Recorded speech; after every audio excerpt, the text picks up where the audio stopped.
In this video, I will be talking about why we do not correct the child when they make an error when they're doing their work, or why we don't cajole or persuade them into making certain decisions, and why we really just let them self-correct.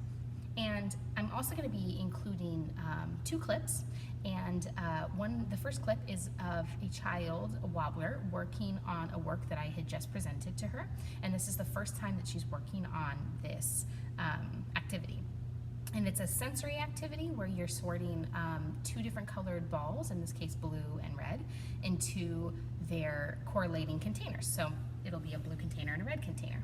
And in the way that I present the activity, which I don't have in this video, is I just pick up a color of a ball out of the basket and I hover over each container, comparing it and dropping it in the correct container.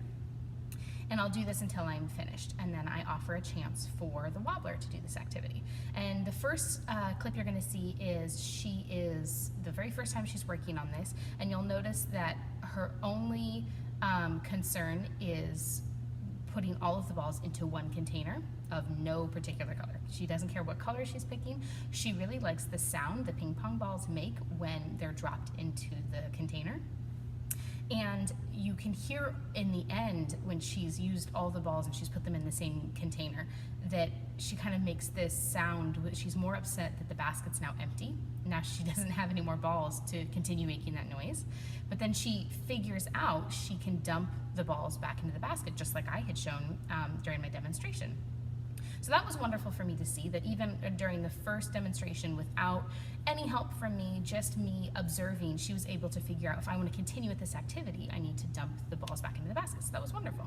But again, she doesn't care about sorting the balls at this point. And then the clip you're going to see after that is a clip where I was observing her doing this activity again. And mind you, I had presented this activity again before she had taken it upon herself to pull this work off the shelf. But what was wonderful about this moment was, as I was observing her, I wasn't recording, and I saw her look inside both containers, which told me she's recognizing that there are two, and that maybe this time she would like to use both containers. And so I started recording, and sure enough, I was able to catch this organic moment where she grabs two balls at the same time and drops the red ball into the red container and goes to drop the blue ball into the red container, but pauses and looks and then drops it into the blue container.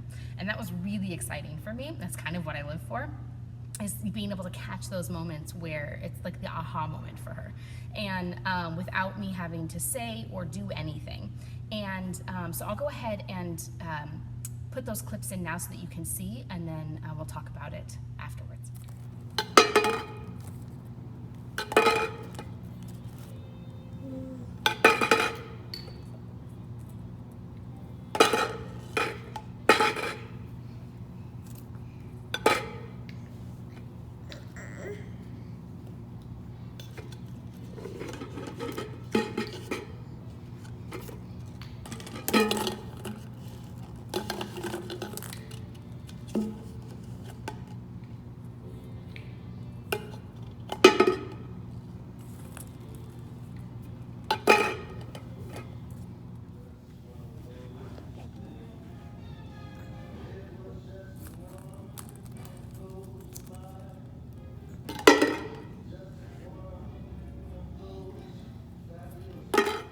Wasn't that awesome? I love that. It's so rare for me to be able to get such an organic moment on film and to be able to share with you guys. So I was really happy that I had my phone nearby and I happened to be observing in that moment. And does this mean that from now on she's going to put all the correct colors in all the right containers? No. It means that she's one step closer to finishing this activity from start to finish all on her own. And again, I'd like to talk about the messages that I would have been sending her if in that first attempt I had been cajoling her or persuading her to choose a different container, or say, no, no, no, that's not right, remember? Or look at this container. What would I have been telling her? And really, it's that she's not capable. I would be telling her not to trust her decisions. Listen to me, I know what's best. And she would be looking to me for all of the answers rather than trying to find them herself and problem solve on her own. Even at this age of 1 year old, she's capable of problem solving, and she's shown that to me. And just in this video alone, with her taking the time to do this work and be interested in this work, and figure out all the ways that this problem solving can be done. And I would be robbing her of that opportunity had I been persuading her to make different decisions or to listen to me rather than her own instincts. So I encourage you, when you're at home with your children and they're attempting to put on their own shoes or feed themselves or walk down, a rough path, to really step back and ask yourself, am I absolutely needed in this moment? And usually the answer is no. And if your child is asking for help, help. But in only the ways you're absolutely needed.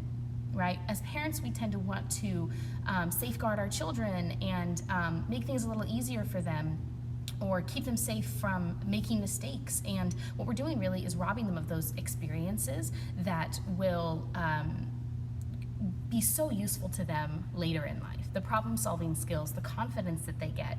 And even just in this color sorting activity, this child has learned to problem solve in the simplest ways, and really learn to trust her own instincts. And so it's wonderful, and it's something that I really like to encourage every day while we're here with every single child, with every attempt that they make to do anything.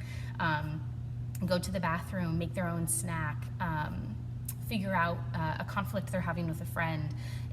I am there to guide them and be an emotional anchor, but this is something that they are all capable of handling. And and I think that a lot of parents would be surprised to see just what their children are capable of doing if only given the opportunity to really show it. So thank you for listening, and I really hope that this helps to encourage you to allow more independence for your children at home and to really become observers in their life. So thank you so much.